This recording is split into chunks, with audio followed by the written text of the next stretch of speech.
जय श्री गणेशाय नमः। श्रीमद् भगवद गीता तृतीय अध्याय। बिना कर्म संसार में जीवित रहे न कोई, मैं भी करता कर्म नित सखा बताऊं तोय। आज्ञा दिनी यज्ञ की सृष्टि में करतार, कर्म रूप तू यज्ञ कर होवेगा उद्धार। त्याग करे सत्कर्म को है मूरख अज्ञान, ज्ञान यश प्रभु ने दिया कहते वेद बखान। जो जो करने योग्य है मानव को निज कर्म, प्रेम सहित करिए सखा यही सनातन धर्म। तीसरा अध्याय।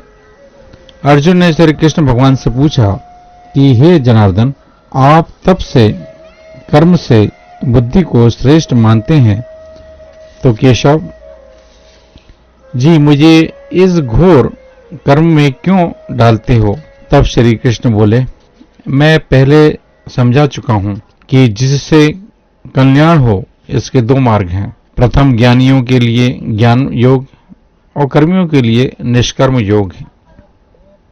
इसलिए किसी भी मार्ग पर चलो, कर्म तो करना ही होगा।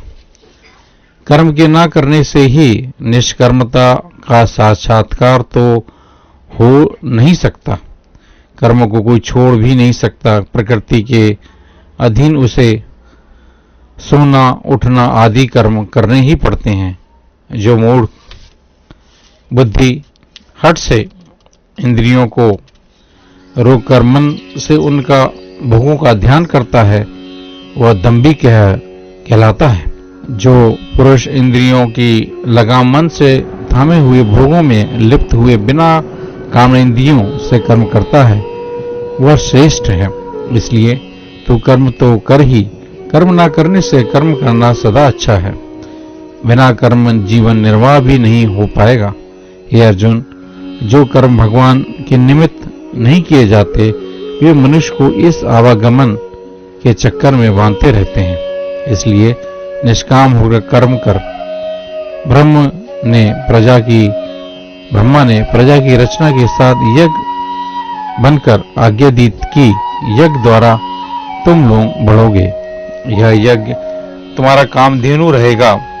तुम लोग यज्ञ द्वारा देवताओं को संतुष्ट करो, वे तुम्हें उन्नत करेंगे। इस प्रकार परस्पर उन्नति करते हुए परम कल्याण प्राप्त होगा। यज्ञ से प्रसन्न किए देवता तुम्हें इच्छित भोग पहुंचाएंगे। इन भोगों को जो इन्हें दिए बिना भोगता है वह निश्चय चोर ही है। यज्ञ से बचे भोगों को भोगने वाले श्रेष्ठ पुरुष सब पापों से मुक्त रहते हैं, और जो केवल अपने लिए ही भोग जमा करते हैं वे निश्चय पाप भोगते हैं। यह सृष्टि चक्र ऐसा ही है कि सर्व प्राणी अन्न से पैदा होते हैं। अन्न की उत्पत्ति वर्षा से, वृष्टि की रचना यज्ञ से होती है। यज्ञ का अर्थ है सर्व प्रकार कर्म। यह ब्रह्म अर्थात वेद ज्ञान से, और ज्ञान अविनाशी परमात्मा से मिलता है। इस प्रकार सर्वव्यापी परमेश्वर की प्रतिष्ठा सदा यज्ञ में है। जो पुरुष इस सृष्टि चक्र के अनुसार नहीं बरतता वह पापी व्यर्थ ही जीता है। परंतु जो पुरुष आत्मत्व में लीन और उससे संतुष्ट रहता है, उसके लिए कुछ भी कर्तव्य नहीं है। इसलिए हे अर्जुन, तू अनासक्त रहकर कर्म करता जा। इस प्रकार कर्म करने वाला मनुष्य ईश्वर को प्राप्त करता है। जनक आदि संतों ने ऐसे ही कर्म योग से सिद्धि पाई थी। फिर लोकहितार्थ भी कर्म करनी ही चाहिए, कारण कि भले आदमी को देख दूसरे पुरुष उसका अनुसरण करते हैं। हे अर्जुन, मुझे ही देख, तीनों लोगों में मुझे सब कुछ प्राप्त है, तो भी मैं संध्या, तर्पण, पितृ सेवा आदि सत्कर्म तो करता ही हूँ। यदि मैं आलसी और सत्कर्म भी त्याग बैठूं, तब मुझको देख सभी सत्कर्मों को छोड़ बैठेंगे। सब लोग नष्ट हो जाएंगे।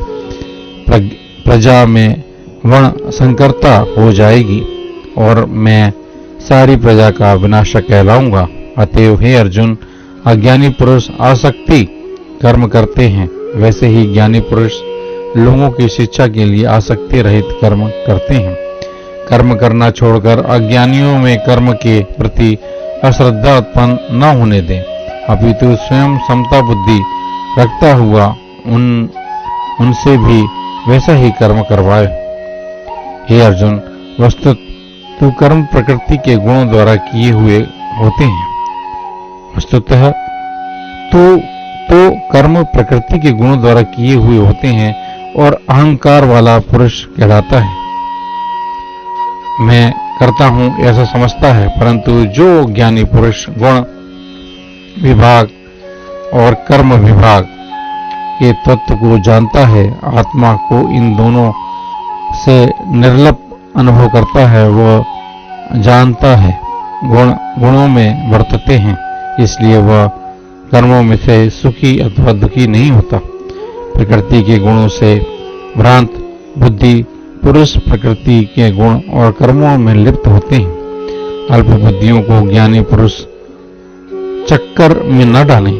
इसलिए हे अर्जुन, आत्मा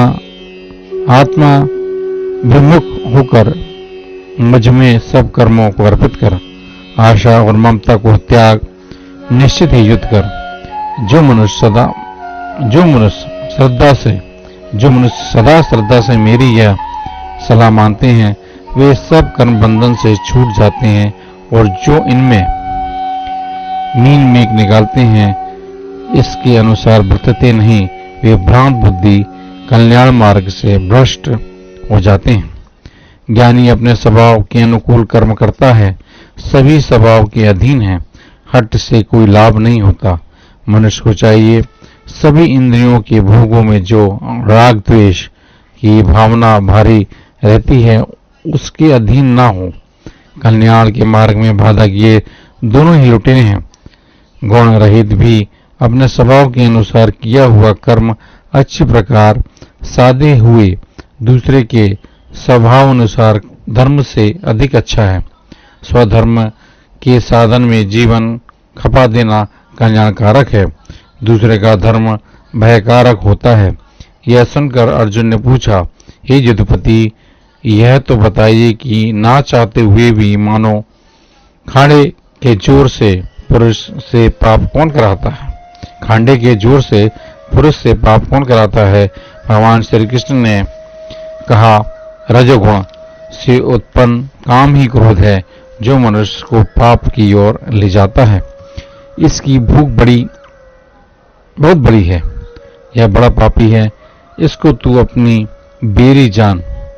जैसे धुएं से अग्नि और धूल से दर्पण और जेर से गर्भस्थ शिशु ढक जाता है, वैसे ही ज्ञानियों को सदा बेरी सदा अग्नि सरीखे काम से ज्ञानी का ज्ञान ढका रहता है, और यह काम मनुष्य की इंद्रियों मन और बुद्धि में रहता है, और इसके द्वारा मनुष्य को मूर्ख बनाता है।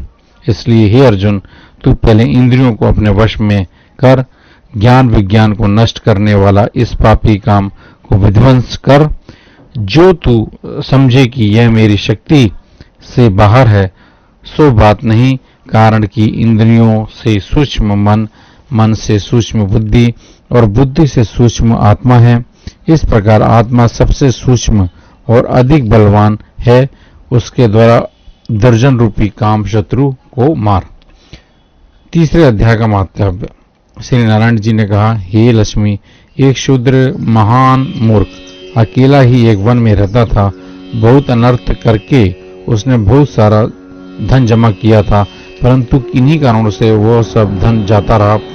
अब वह शूद्र अति चिंतित रहने लगा और किसी से पूछता कि कोई ऐसा उपाय बताओ कि जमीन में द्रव्य हो तो मैं निकाल लूं। किसी से कहता, मुझे कोई अंजन बताओ जिसको नेत्रों में डालकर जमीन का पदार्थ निकाल लूं। तब किसी ने कहा कि मांस मदिरा खाया पिया करो।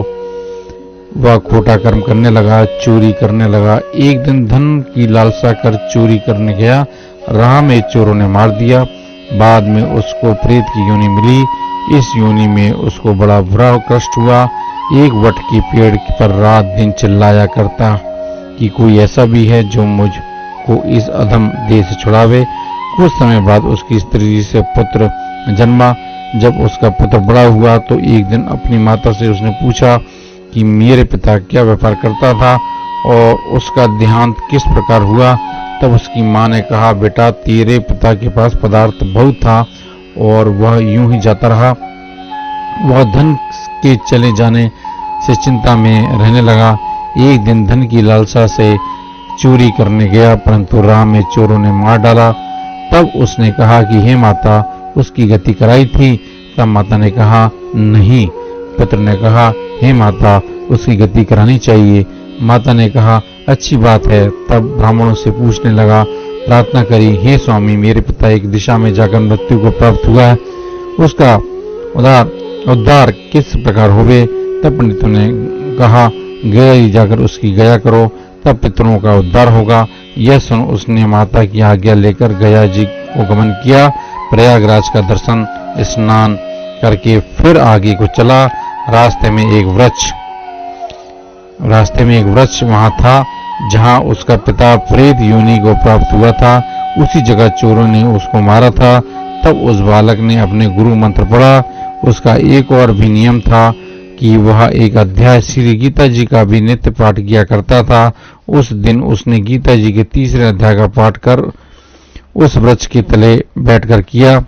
वह उसके पिता ने प्रेत की योनि में सुन कि उसकी प्रेत देही छूट गई, देव देही पाई। स्वर्ग से विमान आए। वह विमान पर चढ़कर उसके सामने आकर आशीर्वाद दिया और कहा, हे पुत्र, मैं तेरा पिता हूँ जो मर के प्रेत हुआ था। इस तेरे पाठ करने से मेरी यह देवदेही हुई है। अब मेरा उद्धार हुआ है। तेरी कृपा से स्वर्ग को जाता हूँ। अब तू गया जी में अपनी खुशी से जा। इतना सुनकर पुत्र ने कहा, हे पिताजी, कुछ और आज्ञा करो जो मैं आपकी सेवा करूं। तब उस देवदेवी ने कहा, देख, मेरी 7 पीढ़ियां नरक में पड़ी हैं। पितर बड़े दुखी हैं, इसलिए गीता जी के तीसरे अध्याय का पाठ करके उनको उस दुख से मुक्ति प्रदान कर। इतना वचन कहकर वह देवदेवी स्वर्ग को गई। तब बालक ने वहां तीसरे अध्याय का पाठ किया। सब पुत्रों को पुण्य देखकर वैकुंठगामी किया। तब राजा धर्मराज के पास यमदूत ने जाकर कहा, हे राजा जी, नरक में तो बहुत से लोग नहीं हैं। नरक में तो उजाड़ पड़ी है। जो कोई जन्मों के पापी कर्मी थे उनको विमानों पर बैठाकर श्री नारायण जी के पास ले गए। वहां जाकर राजा ने हाथ जोड़कर कहा, हे त्रिलोकीनाथ, जो जीव जन्म जन्मांतर के पापी थे उन्हें आपके पार्षद विमानों पर चढ़ा के बैकुंठ को ले गए हैं। जो प्राणी श्री गीता जी का पाठ करे अथवा श्रवण करे या पाठ किए का किसी को पुण्य देवे, उसे कभी नरक में मत डालना। बोलो श्री कृष्ण भगवान की जय।